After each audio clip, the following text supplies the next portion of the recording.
انت يا زفت، قوم اتنيل شوف رأي الناس على موضوع ابن الشربيني ده، يلا.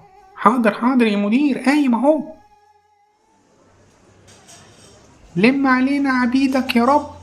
بس بس، لو سمحت ممكن اسألك سؤال؟ اتفضل وأمر.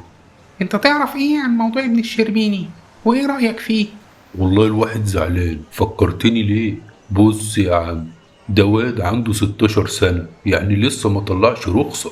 قام قافش مفتاح عربية أبوه عم الشربيني، وراح خابط سواق الدليفري اللي كان فرحه بعد كام يوم.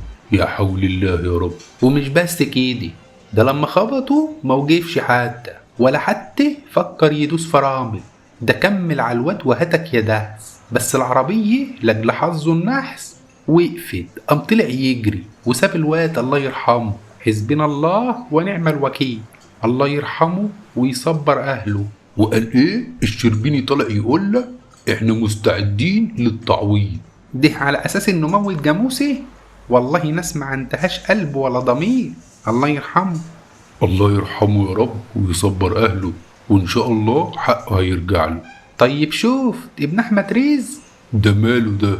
هو كمان ابنه خبط واحد وفضل في غيبوبة لحد ما مات، وفي الآخر ابن أحمد رزق خرج منه زي الأرعم الضفيري. ومع العلم ابنه عنده 15 سنة، يعني لسه ولا طلع بطاقة ولا رخصة، يعني مخالف في كل حاجة. حسبنا الله ونعم الوكيل.